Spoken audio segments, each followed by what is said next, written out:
economy, and we can move our young people in their millions into digital jobs, kwa sababu kuna ajira ajabu katika sekta ya teknolojia, na kwa sababu Wakenya ni wafanyikazi na umaarufu ya wafanyikazi wa taifa letu la Kenya inajulikana kimataifa.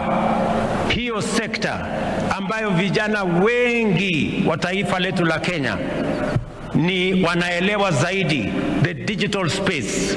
The reason why we are expanding our digital footprint across the country is because we want to tap and connect our young people with digital jobs that will be possible under the whole program that connects young people to jobs anywhere in the world. Tuhakikishe ya kwamba vijana wetu tunawapanga na ajira, na mimi nimefurahi ya kwamba tumeanza hiyo mpango, na tayari kila TVET katika Republic ya Kenya itakuwa na makompyuta, na tukikamilisha budget hii, kila mbunge katika taifa letu la Kenya tutakubaliana na wao na tutako-invest ili katika kila ward katika taifa letu la Kenya tuwe na digital hub, mahali vijana wa Kenya wanaweza kwenda kupanga mambo yao ya ajira tukienda mbele. Tumekubaliana vile waziri hapa amesema ya kwamba tuko na nchi nyingi ambazo wanatuuliza wanataka wafanyikazi wa Kenya. Nilikuwa Ujerumani na kiongozi wa Ujerumani atakuwa hapa on Thursday. Chancellor wa Ujerumani atakuwa hapa Thursday. Na katika hiyo mkutano tumekubaliana tutasign bilateral labor agreement ili wananchi wa Kenya wapate nafasi, kwa sababu wametueleza wanahitaji wafanyikazi milioni 250 kila mwaka Ujerumani, na wanataka Wakenya wachangie kwa wale wanataka kupata kazi hizo Ujerumani. Tuko na nafasi za ajira Canada, tuko na nafasi ya ajira kule Marekani, tuko na nafasi za ajira UAE, Saudi, tuko na nafasi za ajira katika sehemu tofauti.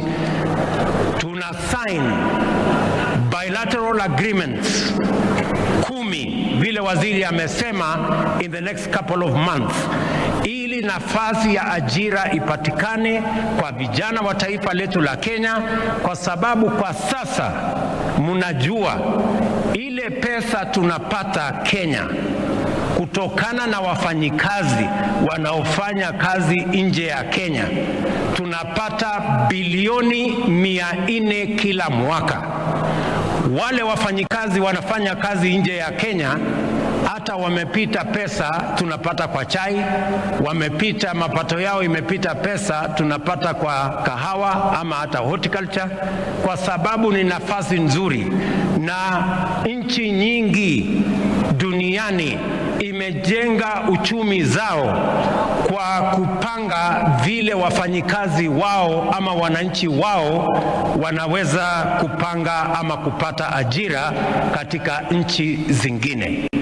So tutakuwa na mpango ya kuzalisha ajira hapa nyumbani, na vile tutakuwa na mpango ya kuzalisha ajira ama nafasi za ajira katika nchi zingine.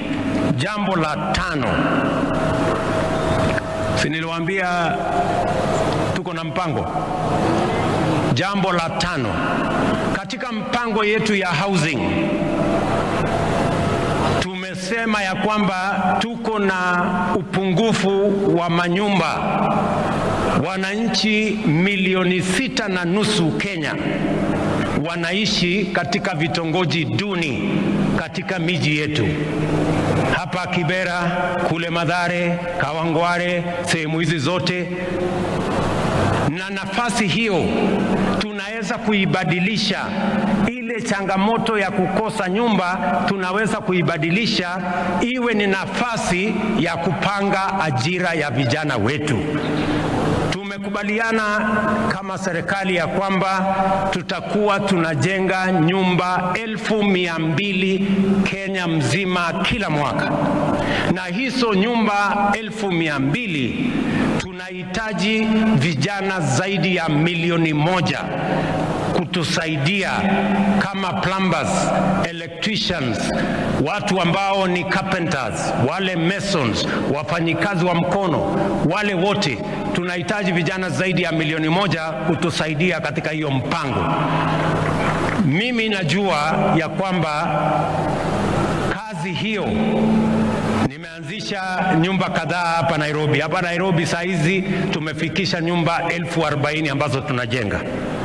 Nitakuwa hapa Makongeni tena in the next 1 month kuanzisha nyumba 30,000 zingine, na tunataka kuhakikisha ya kwamba hiyo mpango katika budget yetu tumeweka nyumba 100 katika kila constituency as the catalyst ya kuhakikisha kwamba tunaanza kuspread mambo ya ujenzi wa manyumba ili tuhakikisha kwamba vijana wetu wanapata ajira.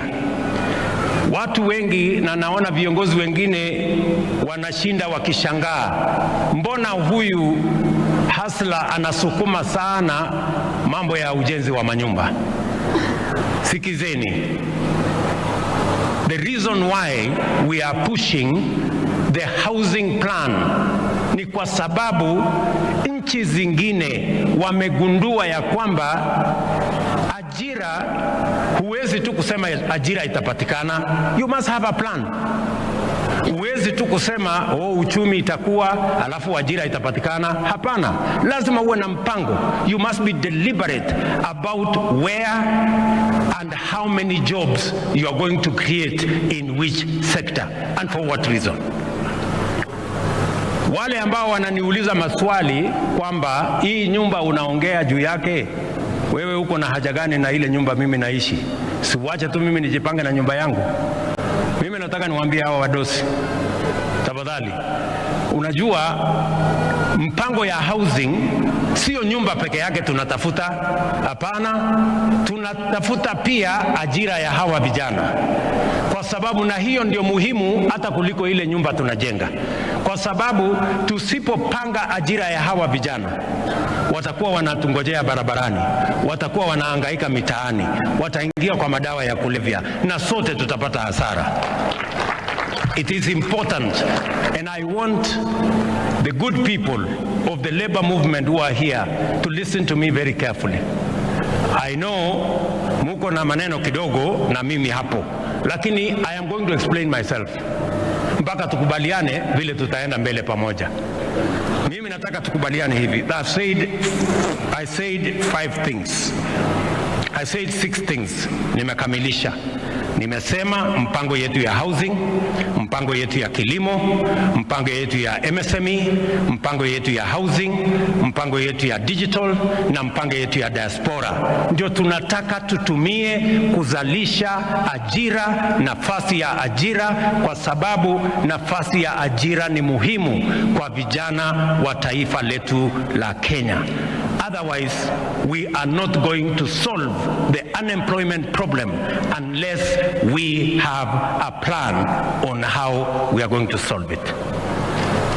Ya tatu, jambo la tatu, ili hii mpango yote hii iendelee, lazima vile vile tuhakikishe ya kwamba wafanyikazi wa taifa letu la Kenya pia wanashughulikiwa.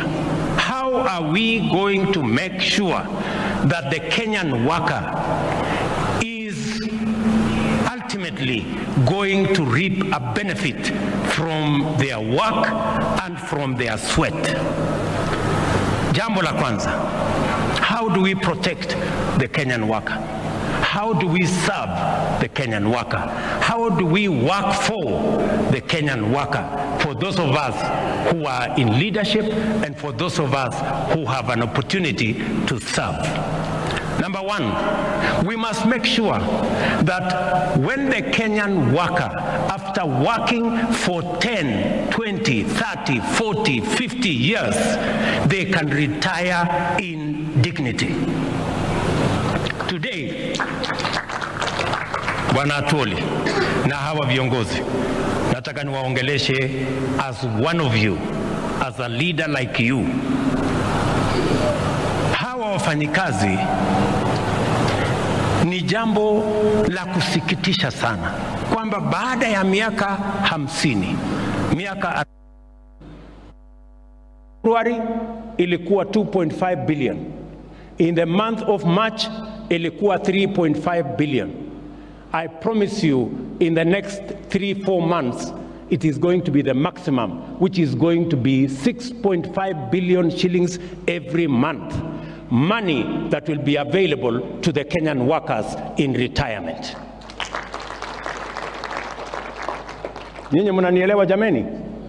That is the thinking, that is the transformation that is going to change Kenya. Hatuwezi kubadilisha Kenya kwa kufanya mambo ya jana na juzi. We have to learn from best practice. Mimi nataka niwahakikishie kama mimi pia nikiwa ni mfanyikazi, nimeajiriwa kama vile nyinyi na wananchi wa taifa letu la Kenya, ya kwamba hiyo statistics ambayo nimepatiwa kutoka Wizara ya Labor ni kwamba we are only at around 60%. Wale watu ambao wame ratify na tayari sasa wana contribute from the 3.6 million workers we have on payroll, already 2.5 million wameanza kulipa 6%. Imebaki only 1 million, and I am confident that progressively we will get to the numbers and we will begin the journey. Kwa sababu nataka niwaeleze, and I have to tell you this because by God's grace I am the leader today in Kenya, ya kwamba Kenya, the culture of saving, we are only at 8% of GDP. Nchi zingine ziko all the way to 55% of GDP. Ndio munaona tunaenda kukopa pesa kutoka China, kwa sababu in China their saving culture is at 55% of GDP. Hatutaki kwenda kukopa pesa China tena. Tunataka hii pesa yetu ambayo tunia wafanyikazi wa Kenya ndio watatusaidia kujenga nazo barabara, kujenga nazo dunia hii, na tuwalipe ile interest tunalipa wale Chinese na tunalipa wale watu wengine. Hawa wafanyikazi wa Kenya wafaidike na interest ya serikali. That is all we are asking, good people. Hiyo ni agenda yetu ya kwanza, kutetea hawa wakulima, hawa wafanyikazi. These workers, they should retire in dignity because they have saved enough money to take care of their retirement. Jambo la pili, ili tuweze kuprotect these Kenyan workers, jambo la pili ni mambo ya matibabu, NHIF na matibabu in general. Niliwaahidi wa Kenya ya kwamba tutachunguza upya maneno ya afya. Wakenya wengi, karibu Wakenya milioni 1, statistics show that up to 1 million Kenyans sink into poverty because of medical bills, meaning that many families end up in poverty because a loved one got sick. They sell everything, they sell their produce, they sell their wares, they sell their property and end up in poverty. And we must address ourselves to the issue of health in Kenya. Niliwaahidi ya kwamba hii mambo ya health tutaichunguza. Mimi nataka niwatangazie hivi. Nimeketi chini na wizara yetu ya afya, tumepanga ile mpango tulikuwa nayo. Niliwaahidi ya kwamba tutaanza mambo ya health upya. We are going to have a paradigm shift in the delivery of our health products in Kenya. We are not going to go the route that we have always invested in curative health. We are going to go the opposite direction in promotive and preventive health interventions. Hatua ya kwanza ni ile Sakaja amesema hapa. Tumekubaliana na county governments ya kwamba mambo ya health, asante governor, mambo ya health tunaanza pale chini kwa community health promoters. Na tumekubaliana ya kwamba we are going to recruit 100,000 community health promoters in Kenya. Kila familia kila familia 100, munisikize vizuri, kila familia 100 tutakuwa na community health promoter mmoja ambaye kila mwezi atatembelea kila familia, na tumempatia equipment ya kupima pressure, kupima nini, ili ugonjwa yako tuanze kumbambana naye mapema kabla hujaenda hospitalini. Tayari, almost all the counties already have community health promoters. What we are going to do as national government is to agree with them on how we are going to remunerate these community health promoters. And we are going to share 50-50. Every county that contributes whatever money, we are going to match the money you are contributing in making sure that we have community health promoters that are going to help us to prevent diseases, to promote health among citizens in a manner that ensures that we begin from the bottom going up. Nyinyi mnanielewa? Jambo la pili, niliwaambia haiwezekani kwamba mimi rais nalipa shilingi 1,700 kila mwezi, na mama mboga na mtu ya bodaboda analipa shilingi 500 ili akuwe na kadi ya NHIF. Mimi mshahara yangu ni 1,000,000. Yule bodaboda mapato yake ni 5,000. Kuna ungwana pale kweli? So nimesema tumebadilisha the contribution mechanism and the contribution formula. Sasa yule ambaye mlikuwa mnalipa kwa NHIF shilingi 500, sasa tutateremsha chini ikuje shilingi 300 kwa wale mmekuwa mkilipa shilingi 500. Kuanzia mwezi wa 7 tukikamilisha budget na mimi ambaye ni rais ambaye nimekuwa nishikilipa shilingi 1,000, sasa mimi nitalipa shilingi 27,500, na hao wengine katikati hapo watalipalipa hapo kidogo kidogo namna hiyo, so that we have an equitable contribution mechanism.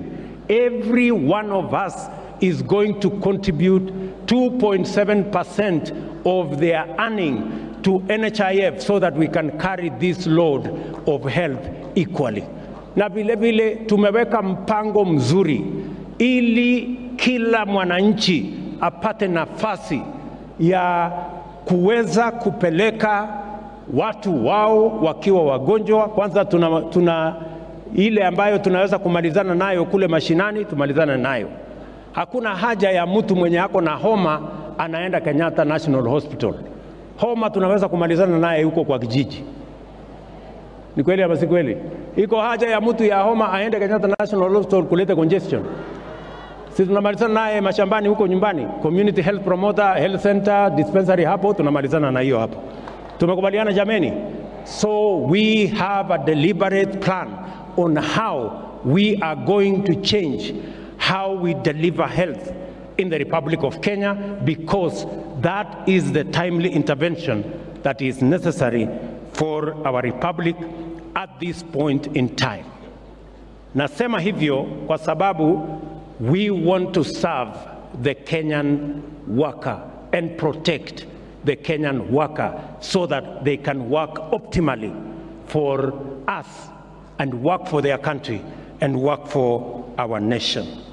Jambo la tatu ambayo lazima tufanye ili kuwasaidia wafanyikazi wetu, nimesema lazima to protect their old age, lazima to protect their health, na vile vile sera mpya. We are going to have a new wages and remunerations policy. Tunatengeneza sera mpya ambayo itashughulikia ni nani analipwa pesa ngapi. Tuondoe tofauti ambayo iko kati ya wafanyikazi wa umma, wafanyikazi wa private sector. We must harmonize how we treat all our workers so that all workers work for equal pay that is fair and that ensures, hata tukisema minimal wage, lazima tukubaliane, how do we arrive at minimal wage? How do we arrive at a decent, livable wage? Hiyo sera tayari iko katika baraza letu la mawaziri. Bwana chairman wa Labour hapo bunge, Bwana Karemba yuko hapa, anaitwa Bwana Mushangi. Tutaleta hiyo sera bunge, alafu nyinyi kama bunge mutatembelea hawa wafanyikazi wa Kenya wote, walete mchango wao vile wangependa hiyo sera itekelezwe kwa manufaa ya wafanyikazi wote wa taifa letu la Kenya. Jambo la nne ambayo tunataka kufanya kushughulikia hawa wafanyikazi wetu ni mambo ya injury in the place of work. Kuna wafanyikazi wengi wanaumia pale kazini, na inakuwa ni changamoto kubwa kupata compensation. Wengi wanakuja pale katika wizara ya Labour, wanahangaika ofisi hii, wanahangaika ofisi hile, kwa sababu tumesema ile mpango iko sasa for compensation around injuries at the place of work ni kwamba it is the employer who bears liability. We want to change the structure because some employers run away from that responsibility when it happens. We are going to change that whole framework so that it becomes a social insurance scheme called the Workers' Compensation Fund, so that it is predictable, so that every worker has access, na pia itakuwa rahisi kwa employers, so that employers don't carry too much burden when their employees are injured. They only contribute an insurance premium that will ensure that if workers are injured, there is a fund that will make sure they are paid. Some of the workers lose their limbs, they lose their hands, and that is what makes them underpay. We must be able to compensate workers in that manner. Vile vile, mimi nataka niseme ya kwamba wakati nimekuwa hapa nimeona vibango ambazo zimepita hapa. Wafanyikazi wakisema wanataka ile section, ile ILO Convention 189 on decent work for domestic workers. Mimi nataka niwaambie, nimeshaongea na waziri wetu, anapanga. We are going to discuss in the next cabinet. My deputy here is going to lead that charge so that we can conclude and we can ratify the Convention on Decent Work for Domestic Workers, ILO Convention number 189. Nataka vile vile niwahakikishie ya kwamba ILO Convention number 190 ambayo pia inashughulika na maneno ya elimination of violence and harassment in places of work, ILO Convention number 190, together with ILO Convention number 189, to ensure that workers can go to work, there is no harassment, there is no intimidation, and there is no violence at the place of work. The Kenya government, we are working on it. In the next 3 months, we will have concluded the ratification of those 2 conventions so that we can protect the Kenyan worker as they serve our country and as they work hard for our nation. Nilisema ya kwamba tunaongeza wale wanafanya kazi, but we must also protect them. We must make sure that they end up in decent retirement. They must also live in an environment that health is provided.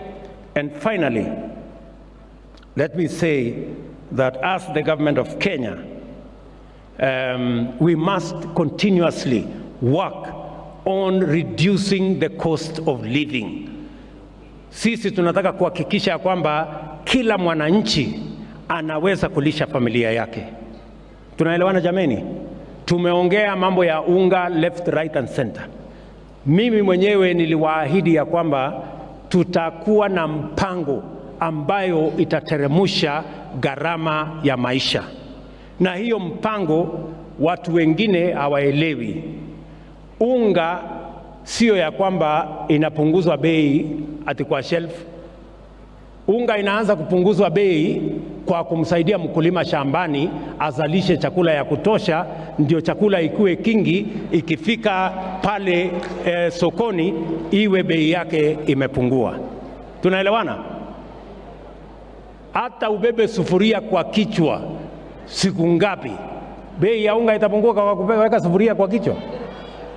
Hata kama ni kwa uganga, hata ikiwa ni kwa madawa. So mimi nataka tuelewane. Na unajua hii bei ya unga ilifika 230 kwa sababu mawazo ya hawa jamaa wanafikiria kwamba ukiweka sufuria kwa kichwa ndio bei itapungua. If you do not have a plan on how to grow more food so that you increase supply, how are you going to reduce the prices of food commodities? And that is why mimi nawashukuru wakulima wetu. Tumepatia, niliwaeleza ya kwamba tutapunguza gharama ya mbolea. Tumepunguza kutoka shilingi 7,000 mpaka shilingi 3,500. Na mwaka ujao tutapunguza zaidi, so that in due time we will make sure that we manage the cost of living, we manage the cost of food, so that every citizen of the Republic of Kenya anaweza kulisha familia yake na chakula ipatikane kwa bei nafuu na kila Mkenya aweze kujisimamia. That is the direction we are going. Mimi nimesikia mumesema bado. Mimi nataka niwaambie hivi. Hii bei ilikuwa 230, si ni kweli?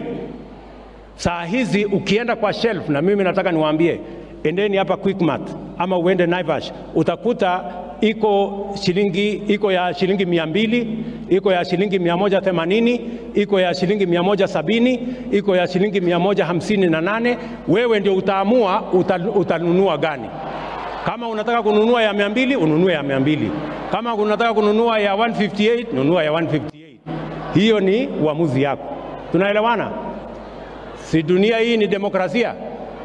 Si unafanya ile unajua unataka kufanya? Na mimi nitaendelea kukaza kamba. Bado kuna millers wanatufanyia ukora, lakini mimi nitapambana na wao mpaka tuhakikishe ya kwamba every citizen has a right to access food that is quality, that is enough for their families. Na hiyo kazi mimi nitafanya na bidii. Unajua hawa jamaa, hiyo safari ya kufikisha unga 230 ilikuwa ni safari ya miaka 4. Sasa mimi nataka niwaulize, safari ya miaka 4 unaweza kukamilisha kwa wiki 2? Hata kama wewe ni malaika? So watulize boli. Maneno mimi napanga. Ama ni aje? Sijui kama tunaelewana. Kama hawa jamaa niliwapanga wakiwa na deep state na system na nini. Anyway, wacha nisilete siasa nyingine ambayo wachana na hiyo story. Sijui kama tumekubaliana wangwana wa Nairobi na wafanyikazi wenzangu. Mimi nataka niwahakikishie hivi. Sawa? Mimi nataka niwahakikishie ya kwamba kama taifa la Kenya, sisi tunaheshimu haki ya kila mtu. Tunaheshimu ndugu zetu wa upinzani. kwa sababu wako na jukumu ya kikatiba ya kutekeleza katika upinzani. But we also know what democracy looks like. We also know what human rights are. It is nothing to do with violence. It is nothing to do with anarchy. It is nothing to do with destruction of property and destruction of livelihoods and destruction of people's businesses. That is not democracy. That is not human rights. So we must keep to the straight and narrow, all of us. Mimi nataka niwahakikishie here today ya kwamba haiwezekani, sitaruhusu mali ya mwananchi kuharibiwa, biashara ya mwananchi kuharibika.